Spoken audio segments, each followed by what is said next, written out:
There's a quest I want to highlight. The quest is called Stay a While. I'm sure a lot of people know of it, but I wanted to go through it because I thought it was interesting to hear from the perspective of someone who was there all those years ago when Neltharion turned and the Black Dragonflight went bad. It begins with Varistraz, an ancient red dragon who has taken the modest guise of a grizzled dwarf. You find him seated on the edge of the Ruby Life Shrine, near the Flightmaster, his gaze fixed on the vast and untamed beauty of the Dragon Isles. The air is thick with unspoken memories as you approach. He mutters something under his breath before exhaling a deep and weary sigh. His shoulders slump under the invisible weight of millennia. You pause but decide to join him, settling down beside this mysterious figure. The view stretches endlessly before you, rolling hills, vibrant flora, and skies painted with the brilliance of an eternal dawn. Yet even this beauty carries a bittersweet tang, as though the land itself remembers a time long lost. Finally, the stillness gives him the courage to speak.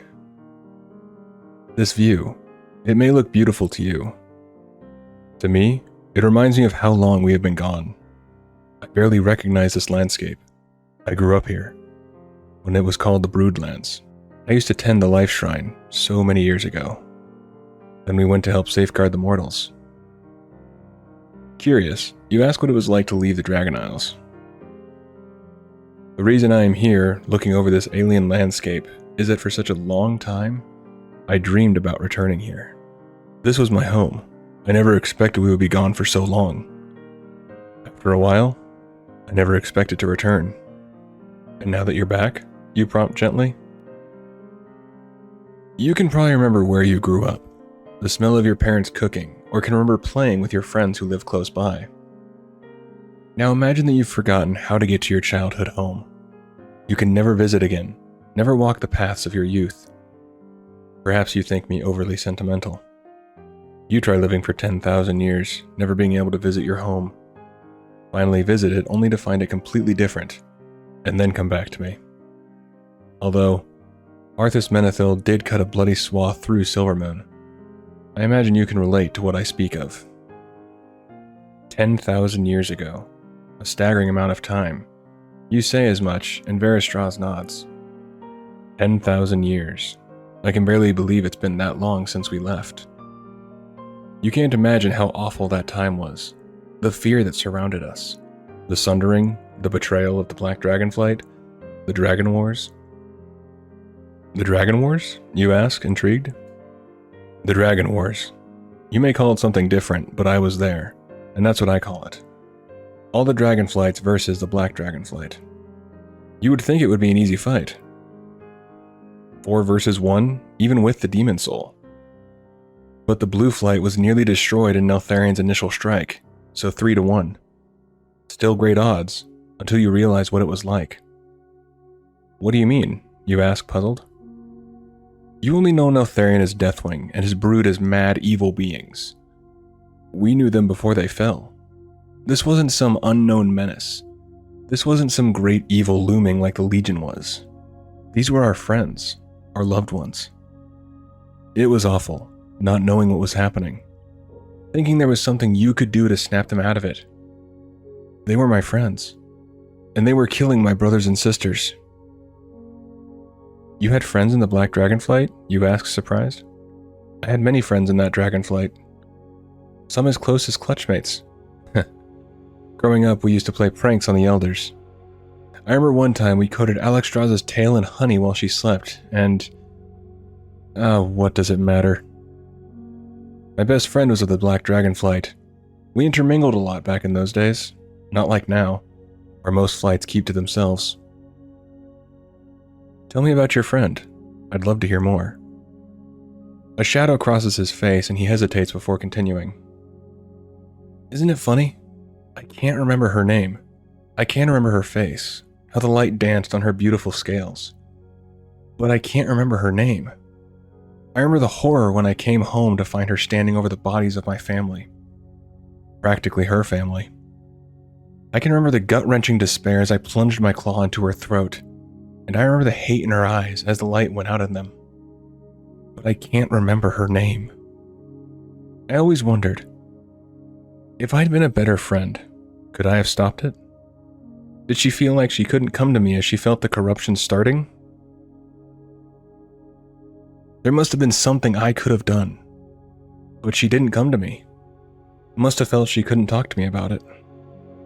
If I was a better friend, if I told her, oh, Titans, if I told her how I felt, could it have gone differently?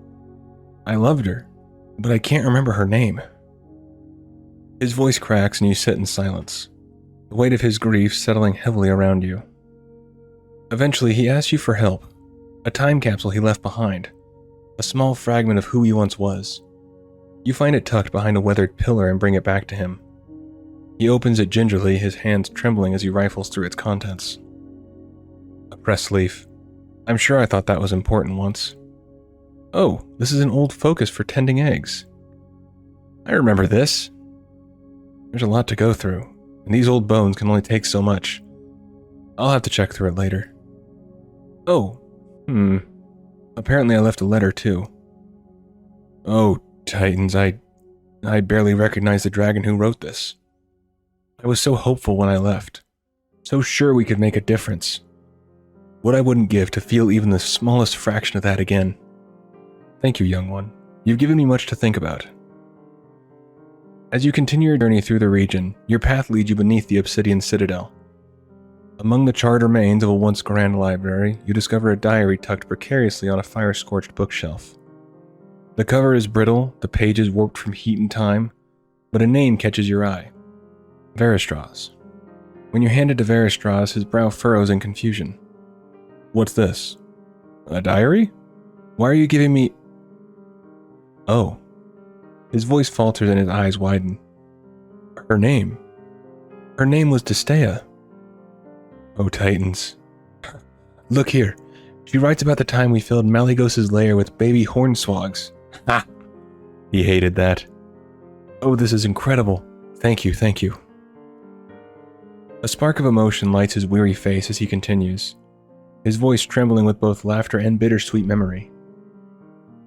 I overheard some of the others talking about Rathian, Abyssian, and Sibelian arriving on the Isles. Maybe I can help them. Maybe I can make Destea proud of me. Thank you, young one. You have given me something I thought lost long ago. You have given me hope. Before setting off on your next adventure, curiosity compels you to ask Veristraz if you might read the letter he found in his time capsule. He regards you for a moment, then nods with a faint smile. I don't see why not, he says, quickly crafting a copy for you to keep. The parchment feels ancient but sturdy in your hands, and as you begin to read, the words carry the weight of a bygone era, a reflection of Veristraz's hopes and fears in a tumultuous time. The letter reads, Azeroth breaks, and the Black Dragonflight is attacking both dragons and the mortals. With the collapse of the Kaldari Empire, the breaking of the lands, they are close to helpless. We have been talking, and we will soar to their aid. Alexstrasza asked each of us our opinion, and we all agreed to help protect them.